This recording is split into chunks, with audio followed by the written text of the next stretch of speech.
amidst the falling snow, in weather cold enough to freeze winter itself. He remembered that the temperature that day was 20 degrees Celsius below zero. At that moment, he noticed a small cat walking with difficulty in the snow, leaving behind its tiny footprints. The cat approached him and began to meow while clinging to his leg, which made him wonder to himself about the reason for all this meowing. The cat continued to look at him and meow, as if it were trying to tell him something, and he realized it wanted him to follow it. Indeed, the young man walked behind it, thinking that he wouldn't have ignored it and gone on his way as usual. Perhaps the reason was the extremely cold weather that aroused his pity. The cat led him to a narrow, dark alley, so he lit up the place with his phone to see. The cat looked towards an outdoor air conditioning unit, where he discovered two other small kittens on top of it, covered in snow and trembling from the intense cold. He felt a shock and hurried back to his home, where he told his surprised mother that he would explain everything later and asked her for the location of the heating pad. He brought the small kittens inside and gently placed them on a green heating pad, while his mother and the mother cat watched the situation. One of the small kittens, black and white, looked as if it had already passed away. He and his mother looked at it, and his mother said it seemed dead, so he began to gently stroke it, trying to warm its frozen body, but the kitten, the size of his palm, did not come back to life. In a desperate attempt, he used a hairdryer to warm it, wondering if he could have saved it had he found it earlier. As he was stroking its small body and beginning to feel that his efforts were futile and he was on the verge of giving up, a miracle happened. The kitten let out a faint whimper, and so, the young man became responsible for caring for that cat, which he named Peachy. 8 years later, Peachy appeared, now grown, with a splint on her leg. The young man told her he had to go now. He then sat down to say goodbye, apologizing and telling her that this was truly the last day, promising that he would finish his business and come back to play with her. He warned Peachy not to jump or make any dangerous moves until her leg healed, then told her he was leaving now. The young man put an electronic helmet on his head, and a message appeared on the screen stating that the biometric authentication was complete. As the helmet lit up, another message indicated a login to the world of Meta Area, where he successfully logged in under the name Servant Kim. In the game world, Servant Kim was performing a religious ritual, praying to the gods for the strength to punish injustice and grant blessings to the warriors. As he also prayed to strengthen their spirits and cast out evil energy, he then ordered one of the warrior ranks to advance, appearing completely immersed in the battle's atmosphere. The battle was raging inside the game, where his team faced a massive monster, while golden holy strikes rained down on it from above. The monster launched a fierce attack, moving its arm to unleash a wave of purple energy that knocked back the warriors.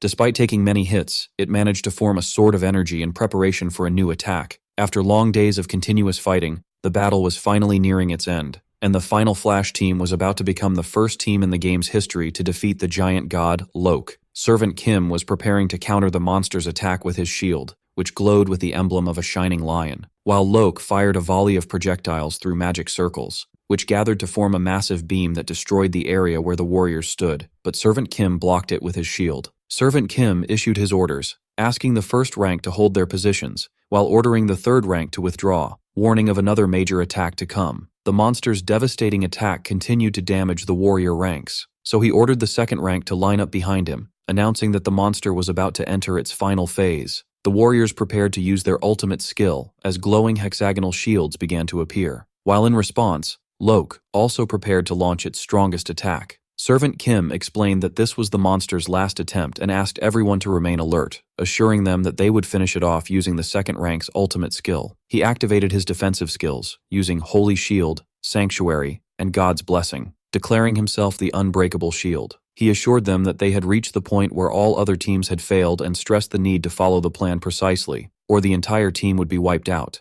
They had entered a phase no one had reached before, and their success depended entirely on his ability to block the monster's upcoming attack. Loke fired a massive beam of purple energy from its mouth, and the faces of all team members were filled with determination. Their plan was to endure and then launch an all-out attack to end the battle, filled with the hope that they would be the first to achieve this historic feat. Servant Kim knelt behind his glowing hexagonal shield, ready to receive the immense blow, but at the crucial moment, he disappeared, and a message appeared announcing his logout from the game. The rest of the team was left in complete shock and disbelief, and one of them began to scream in despair, asking where their leader had gone. In the real world, a system message appeared on the young man's screen, stating that an abnormal condition had been detected in his body, and the connection was forcibly terminated, asking if he needed immediate rescue. The young man was lying on his bed, flailing, while something on his face was preventing him from breathing. He suddenly sat up, gasping for breath, only to discover that his cat, Peachy, was sitting on his face on top of the helmet. He screamed at her in anger, asking why she would do that at such a critical moment. His scream echoed outside his room window, as it turned out that due to his sudden logout, his team had failed the battle, and a rival team seized the opportunity to claim the first achievement of defeating the monster.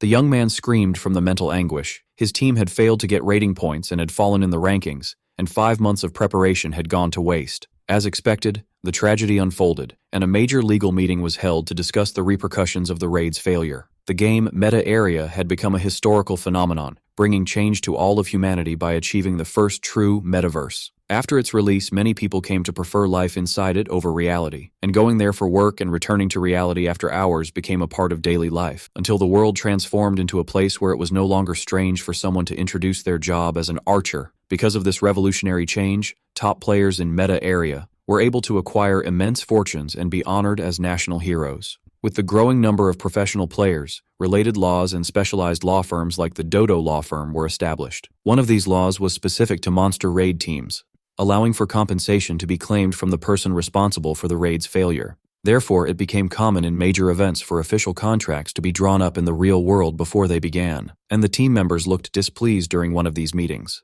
A claim was filed against Servant Kim by 15 plaintiffs, demanding huge compensation for their drop in ranking, the cancellation of a major sponsorship deal, and the loss of 5 months of effort, with the total amount reaching $1,125,000,000. During the session, the young man was shocked as he calculated the enormous sum in his head while the lawyer officially announced the demand for compensation. The young man explained that the team consisted of 10 core members and 15 mercenaries, and despite some disagreements, the meeting ended with him agreeing to pay the compensation, feeling relieved by the support of his 9 team members. The young man walked out of the law firm feeling defeated, before a man called out to him as leader. The man asked if it was true that he had sold his gear in the game, and he replied yes, explaining it was the only way to compensate the mercenaries. Recalling with a heavy heart how he sold all his precious items, which were valued at hundreds of millions of won, the man inquired why he wanted to play solo now, and the young man explained with a smile that ever since becoming the raid leader, he hadn't been able to spend time with his cat,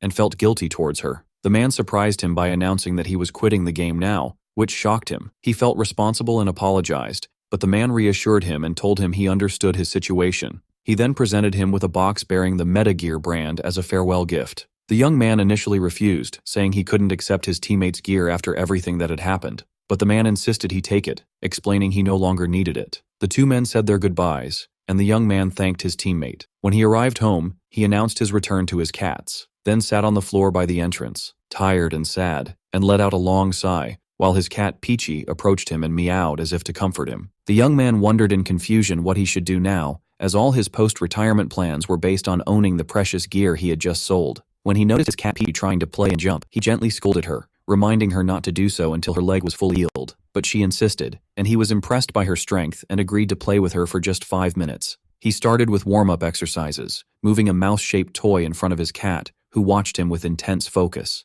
and she quickly got enthusiastically involved in the game, chasing the toy everywhere. The young man thought about how frustrated his energetic cat must have felt being unable to move due to her injury. After the warm-up, he announced that hunting time had begun, having prepared a set of cardboard boxes as a playground. As the cat prepared to pounce, he seriously declared that he had now transformed into a mouse and would show her the perfect mouse movements. And he began to skillfully move the toy, mimicking its sounds to get her attention. Peachy was hiding inside one of the boxes, watching her prey, and then she jumped in an attempt to catch the toy. The young man encouraged her to keep going, telling her it was time to reward her servant for playing with her so earnestly. Peachy dashed back into the box, and the young man thought how cute she looked doing that, and she finally succeeded in catching the toy while he thought about how addicted he was to this kind of play with her. After the play session ended, he prepared food for the cats, and sat with his 2 cats, Peachy and Lulu, telling Lulu that this meat was what Peachy had hunted, and that she should thank her. The young man realized he had played for 10 minutes instead of 5, and remembered the veterinarian's advice to refrain from playing with her until she fully recovered. Recalling his conversation with the doctor, where he told him that Peachy was full of energy and got stressed if she didn't play. As he was thinking of a way to release the cat's energy without her having to move, he received a notification on his phone. The notification was for a scheduled withdrawal of over 1,000,000 won, and he remembered that he had forgotten about the hospital bill installments.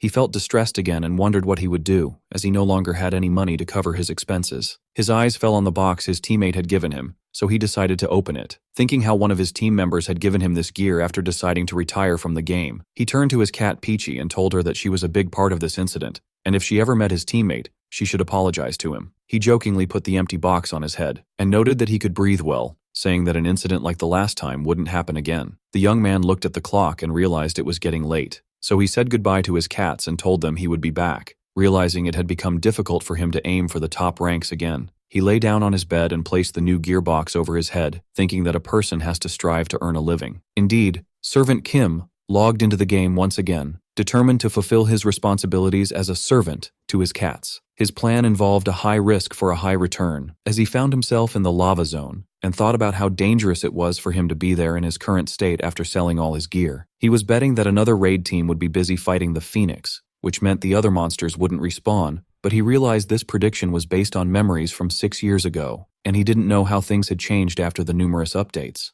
Luckily, he managed to catch a huge armored fish from the lava, and felt overjoyed when he found that his golden fishing spot still existed. The fish was a lava bori, a rare ingredient, and he estimated that catching 50 of them would be enough to pay the hospital installment. The young man sat down and began to fish quietly, wondering how much time had passed since he had spent time alone like this. For the past 5 years, all his time had been dedicated to raids with his team. Although he had lost everything he had built in a single moment, he felt at peace in this moment. His eyes started to tear up, and he wondered if something had gotten into them. Suddenly, he noticed something strange and alarming, and wondered in shock if the Phoenix was respawning earlier than expected. A huge vortex appeared in the sky, and from it, a powerful beam of light shot down and struck the ground, creating a massive shockwave. And from this light, a new creature emerged, resembling a wolf and engulfed in pale celestial flames. The young man realized that this creature was not the Phoenix, and concluded from its majestic appearance that it was a new boss monster that required a team to defeat. He knew it was impossible to escape, and that facing it with his current abilities would be suicide. He felt his extreme bad luck. He had only caught one fish, and now a new monster appears in his only fishing spot, and he desperately hoped the monster wouldn't stay there. Suddenly, he found the monster's huge jaws right behind his head, which terrified him. But the monster didn't attack him. Instead, it began to lick his face with its huge tongue. He was bewildered, covered in the monster's saliva, wondering about the reason for this strange behavior, and even wondered in disbelief if the monster was trying to kill him by licking. He felt disgusted and angry, and yelled at the monster, demanding it to kill him in a clean and quick way, adding that he was not in the mood to tolerate this day. In a final act of defiance, he pointed at it and vowed that he would let it kill him now because he was weak, but he swore that one day, he would be the one to defeat it. The huge monster tilted its head as it looked at the young man. Then, unexpectedly, it let out a deep meow. The young man was extremely surprised and confused, and wondered if he had heard that correctly, then confirmed to himself that he had indeed heard the word meow. He concluded that this monster was designed in the form of a cat, and he liked the innovative idea of designing a non-cute cat with such a majestic appearance. Suddenly, an idea struck him. He connected the fact that the monster was a cat and that he was holding a fishing rod, and thought that he might be able to survive if he threw the bait and then ran away. He decided to try his luck, so he yelled at the monster, telling it to wait, and told it he would give it a treat, then threw the fish he had caught. Although he thought it wouldn't work, he saw that it was worth a try. The young man threw the fish and started running for his life. When he looked back, he was shocked to see that his plan had worked. The monster had pounced on the fish with enthusiasm. He stopped for a moment, thinking he shouldn't give it up so easily, and pulled it with his fishing rod, but the monster held on tight. So the terrified young man threw the rod and decided to save his own life. The monster sat down and ate the entire fish, swallowing it in one gulp, then licked its lips as if it had enjoyed its meal. But after it finished, it turned its attention back to the young man and pounced on him with incredible speed, creating a powerful wave of energy, and then let out a deafening howl. The young man felt terrified, wondering about the true nature of this creature. Then a system message appeared, announcing his death, telling him he would turn into a ghost and be transported to the graveyard. While he was a ghost, he saw the monster nudging his dead body and hoped it would lose interest and go away. But the monster flipped his body over and started kneading his chest with its huge paws, just like cats do. He was terrified by this behavior and decided to escape to the graveyard immediately. The young man found himself as a ghost in front of an angel statue and was offered the chance to be revived with a penalty of losing 5% of his experience. So he sighed, determined to reclaim his fishing spot. He opened the game map, trying to find a solution, and assumed that since the lava zone was the Phoenix's territory, it was likely that the new monster had only appeared for a limited time. The young man returned as a ghost to the lava zone, clinging to a faint hope that the cat-like monster would be gone. But his hope was dashed, as he found it was still there. The monster was circling his body lying on the ground, and he wondered in confusion why it was guarding his corpse instead of leaving, and soon assumed that this damn cat was waiting for him to come back to life just to kill him again. The young man realized there was only one solution he could think of at the moment. His plan was simple and consisted of 2 steps. First, come back to life the moment the monster turns its back, and second, run as fast as possible in the opposite direction. The young man's waiting for his opportune moment. The monster lay down beside his corpse and seemed to be dozing off. So the young man realized this was the chance he had been waiting for. He immediately accepted the revival option. And indeed, he came back to life and appeared next to the sleeping monster. He swallowed nervously and tried to sneak away, but he had barely taken a single step when the monster suddenly opened its eyes and rose up behind him unexpectedly. He froze in place with terror, wondering if the monster had been pretending to be asleep, and before he could move, he felt its heavy paw rest on his shoulder. He screamed and tried to escape, but the monster easily caught up with him and crushed him with a powerful blow that ended his life instantly, causing the "You have died" message to appear on the screen again. The monster looked at the corpse with an expression that seemed confused. In the graveyard, as he was offered the revival option again, he thought sarcastically that he had finally found a good way to escape, and that he never expected a day would come when he would use the tactical maneuvers he learned in the army. Indeed, he returned to life this time, but instead of running, he lay flat on the ground in a crawling position, confident in his plan's success. He began to advance slowly and cautiously, stopping when he felt the monster open its eye, and when it closed it again, he continued crawling in complete silence. Suddenly, he made a faint sound, and the monster immediately turned towards him. He was shocked that the monster reacted to such a simple sound. As he lay on the ground, the monster approached him and began to lick him, ready for another round of play, and the young man realized he had gotten involved with the wrong psycho. After dying for the 3rd time, the young man screamed out of sheer frustration. In the real world, he was punching his pillow in anger, annoyed by that deranged monster. He finally decided to go to sleep, thinking he would get an ulcer from the stress if he continued, and convinced himself that even a monster like that wouldn't wait for him until the next day. As he walked around his room, upset by this frustrating memory, he noticed his cat Peachy sleeping with her head inside the game helmet. He smiled a little, thinking she must have fallen asleep in there, and approached her, calling her a little rascal, and noted that she wasn't using the hideout he had bought for her. But suddenly, he felt a strange sensation. He realized that the X-shaped scar on his cat's forehead was in the exact same spot as the scar on the monster in the game. He was shocked for a moment, but he quickly dismissed the idea as impossible, and laughed sarcastically at himself, wondering how a cat could log into a game, and that it was just a coincidence. The next day, he returned to the game, desperately hoping the monster would be gone. He looked around anxiously to discover that the monster had indeed left, and he laughed in relief, but just as he relaxed, the ground shook and the monster appeared before him again. The monster meowed, and the young man completely lost his temper, deciding he wouldn't fish for lava burry if it was this difficult. The monster turned and showed him its back, so the young man closed his eyes in despair, and when he opened them, he found himself staring at the monster's rear. Suddenly, a mysterious system message appeared, telling him he had been chosen and was granted a hidden servant class. He wondered in confusion about the meaning of this message, repeating the words servant and chosen. Another message appeared, announcing that the power of Kalinus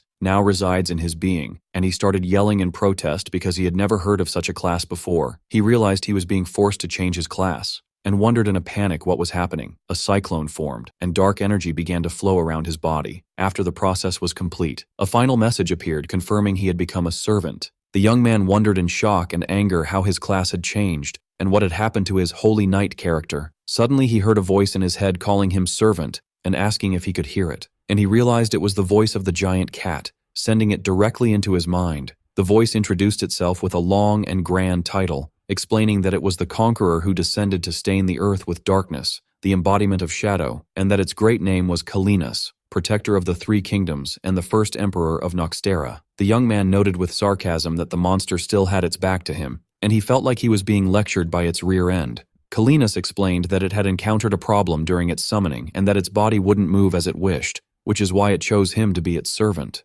The young man wondered if this was a surprise quest and asked Kalinus what it wanted from him, to which the latter told him he must become its hands and feet and help it reclaim its original body. A tutorial quest window appeared, asking him to learn his duties, use skills, and check his master's status, with a mysterious reward called RPP, which made him curious about what it was. Suddenly the monster started acting like a cat, rubbing against his leg and meowing, which surprised him, and he wondered what it was doing and realized this was called butt rubbing. The young man got angry and complained about this ridiculous situation, where his class was changed and now he was being asked for help. So Kalinus calmly told him that if he didn't want to, it could return him to his previous state. The young man decided to first check the nature of this new class and discovered that a servant serves their master and obtains role-playing points, RPP, that allow them to use their master's abilities. He read his list of duties, checked the master's status, provide a comfortable home, and offer delicious treats, and noted that they resembled the duties of a servant to a cat more than anything else. He figured he would find out how to use the points later and completed the quest, then opened the skills window, which included hunt a monster and make snacks. He concluded that the class was like a tamer who serves their master. And as he was thinking about quitting, he remembered the notice for the hospital bill payment. A new idea came to him. If he could negotiate the rewards and working hours,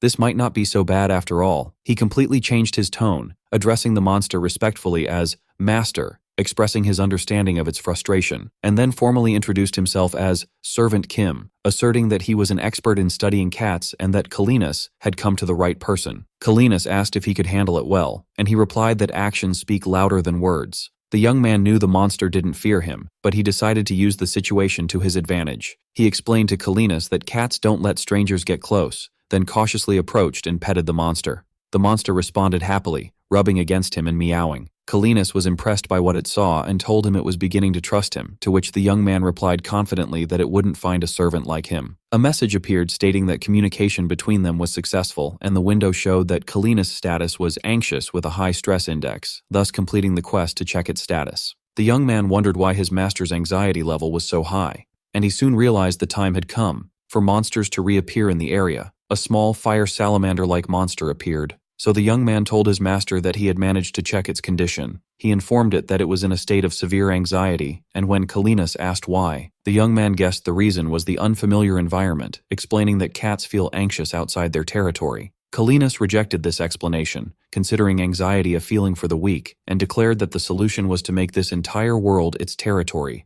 The body of Kalinas instinctively pounced on the salamander monster, but its stress index rose even higher, and the salamander managed to escape, which increased its stress. Kalinas roared angrily, wondering where the prey had gone, and at that moment, the young man activated the capture skill. He aimed a frame shaped like a silver platter at the fleeing salamander and opened it, and a system message announced that he had successfully captured it. The young man appeared holding the covered platter and calmly told Kalinas that this was part of his service. He then asked his master if it had been very disappointed after losing the prey, and after that, he released the captive salamander from under the platter's lid. Immediately, Kalinas crushed the salamander, venting its anger. The young man asked his master for its opinion of his service, and a message appeared stating that its mood had improved and its stress index had decreased. Kalinas admitted it felt more at ease, and the young man expressed his pleasure. After proving his worth, the young man suggested they start negotiating now, explaining with a smile that he had a family to support, and therefore needed vacation time and enough money to secure his livelihood.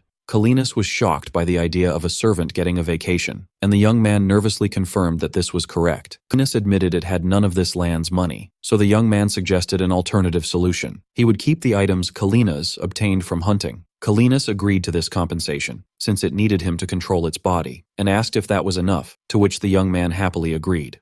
The young man thought about how he had been at a loss about how to make a living after no longer being able to fish for lava buri, but he now discovered that monopolizing the items he got from his master was more profitable and safer. He felt that luck had finally smiled upon him, and that every cloud has a silver lining. He noticed that as soon as a monster's corpse disappeared, his master Kalinas would lose interest and leave, which made him wonder if it was really just a big cat. He decided to move on to the final step of his service, so he used the Make Snacks skill, and the system informed him that the only snack he could make was salt grilled, with a magical motion. He finished making the salt grilled salamander, which appeared before him in a bowl. The system asked if he wanted to inform his master that the snack was ready, and he agreed, feeling curious. Suddenly, Kalinas appeared beside him, wondering about the source of the smell, and the young man realized that the snack-making skill was also a way to summon his unpredictable master. Kalinas tasted the food and showed great admiration for its flavor, then licked the bowl clean and asked for more. The young man eagerly agreed and promised to bring more immediately. System messages appeared announcing the completion of his tutorial quest. He received 20 role-playing points, RPP,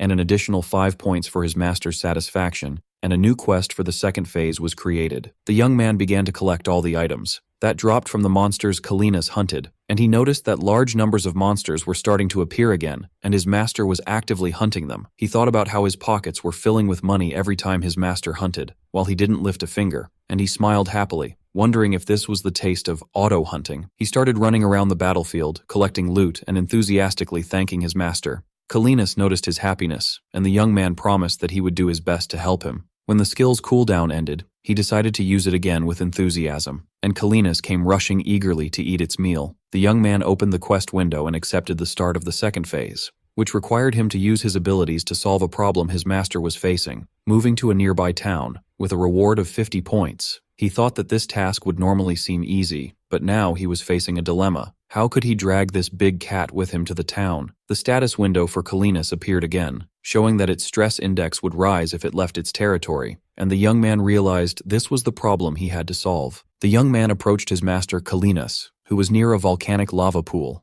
and told him he had a plan, so Kalinus ordered him to speak. He suggested that there must be a reason why Kalinus was summoned to this area, and that the best course of action was to move to a nearby town to search for information. Kalinus agreed with his assessment, and the young man felt a little guilty because this idea was originally from a quest he had received. Kalinus wondered how to achieve this, and if its movement was restricted by the concept of a cat's territory. The young man reminded him that its territory expanded slightly with every monster it defeated, which Kalinus confirmed. The young man explained that they had to defeat the region's master, the Phoenix, so they could move freely. Kalinus understood the plan and asked about the Phoenix's strength, and the young man told him it was an immortal bird that grew stronger each time it rose from death. Kalinus found this creature interesting and declared with confidence that it would kneel before its power. But the young man pointed out a problem. The Phoenix breathes fire, and the cat's instincts would drive the body of Kalinus to run and hide. Therefore, he concluded that they must first make Kalinus unafraid of fire. As soon as fire was touched, the body's instincts reacted,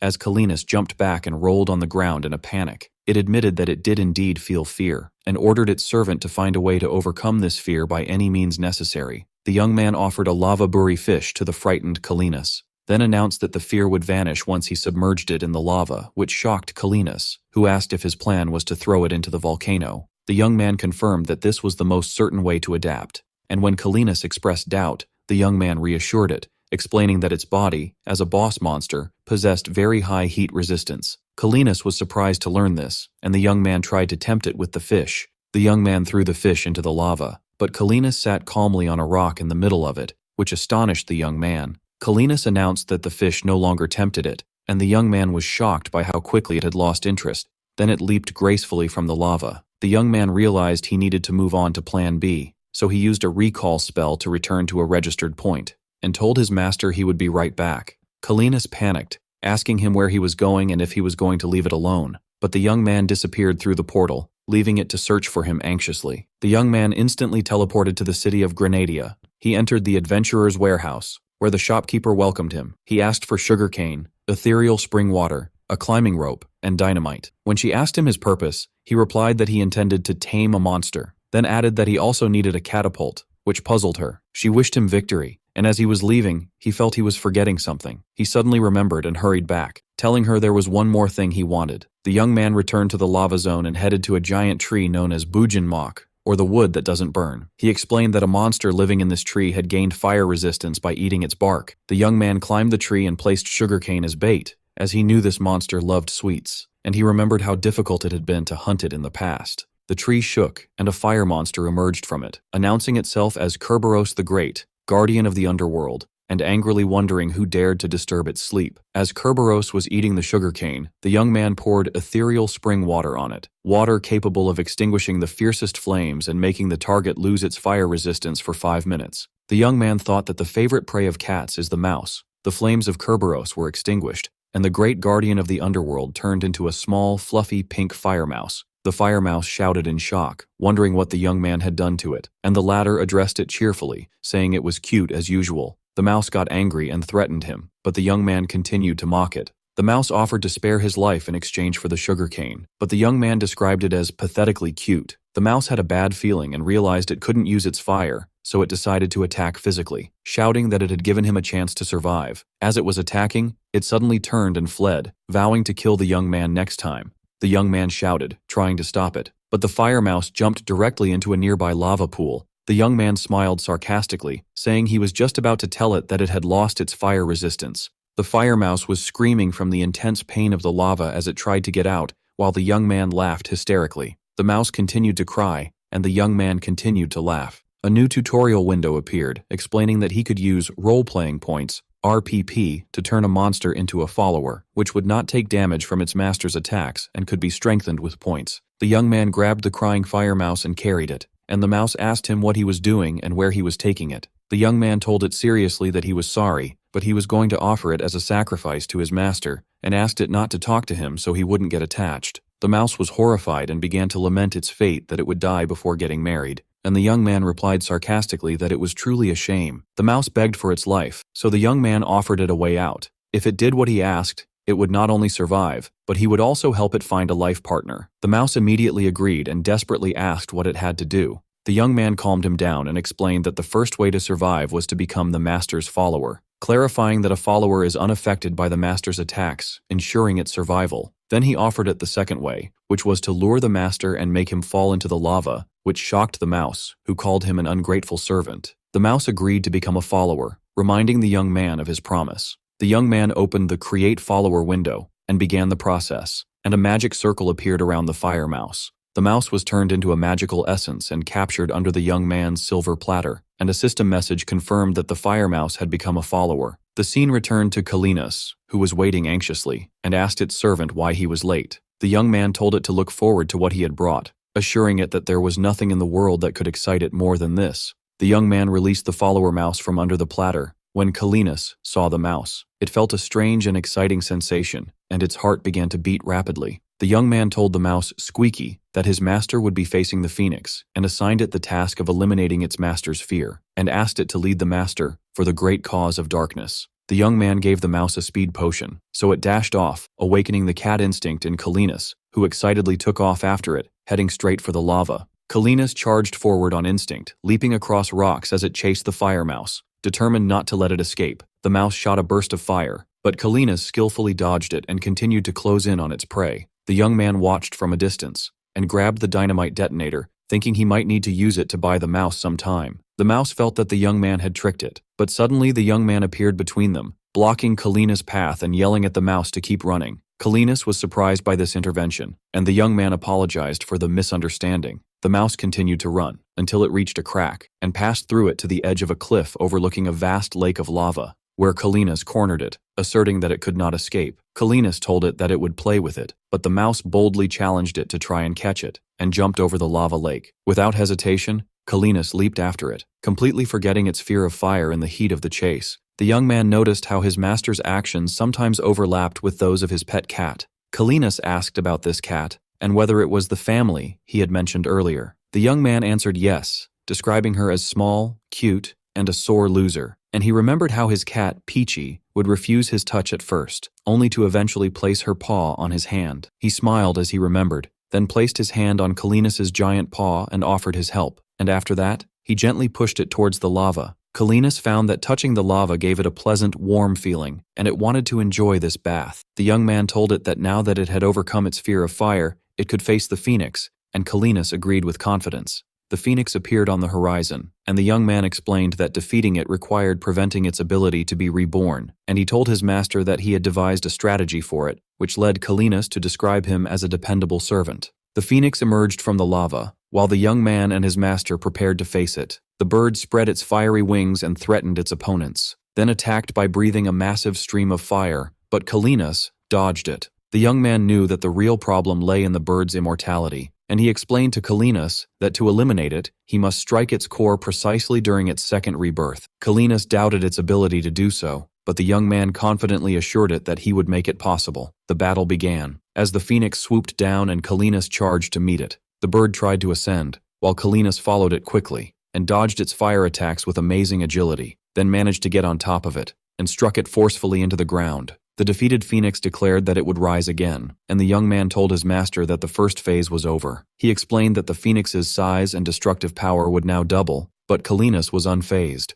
The phoenix rose from the lava, now much larger and stronger, and vowed to burn them, and turn them both to ash, as flames filled the area, and then it launched a massive fireball. Kalinas stood in the face of the flames, seemingly protecting its servant, so the young man gave tactical instructions to target the bird after it slowed down. The phoenix charged again, and Kalinas leaped into the air to intercept it, and succeeded in knocking it down and hitting it several times. Kalinas grabbed the phoenix's body, and then, with all its might, crushed it, and the young man was impressed by the ease with which it had finished the second phase. As the phoenix was dying, it vowed to bloom again, and this was its crucial second rebirth moment. Kalinas grabbed it and began to punch its core repeatedly to prevent it from being reborn again. Amidst a volcanic eruption, the young man gave his instructions to the fire mouse, Squeaky, to lure his master to the cliff again. The young man prepared himself, realizing that the real challenge was beginning now. He remembered his previous attempts to defeat the phoenix, and how teams would fail to stop its rebirth due to the violent volcanic eruptions, which were a sign of the bird's will to be reborn. He had spent months in the past thinking about how to overcome this obstacle, and now, he hoped his master could follow his plan. The plan began, as the mouse lured Kalinas, and the latter started chasing it, until they reached the edge of the cliff, and when the mouse jumped, Kalinas rushed after it, unable to stop. At that moment, the young man used a skill to set up a catapult, positioned it near the edge, and the giant wooden catapult appeared before him. The young man encouraged the mouse to speed up a bit, and when it felt scared, he told it that it should be proud, because it was the only one capable of leading the master. The young man launched a projectile from the catapult carrying the mouse towards the volcano where the phoenix's core was. The mouse was standing on the core, while Kalinas was approaching it at rocket speed. The mouse remembered that a follower takes no damage from its master's attacks, and wondered in terror if the young man had tricked it. Kalinas collided with the phoenix's core with tremendous force, shattering it. The young man celebrated the plan's success and collected the dormant bird's core. A series of system messages appeared, confirming the phoenix's defeat, that the lava zone had become the master's territory, that they had achieved the record for the fastest victory, and that the young man received 30 RPP. The mouse woke up confused and thought it was in heaven, so the young man mocked it. And the mouse realized it was alive and felt scared. Thanks for watching. I'm going to introduce the new manhwa. Please subscribe to the channel, like the video,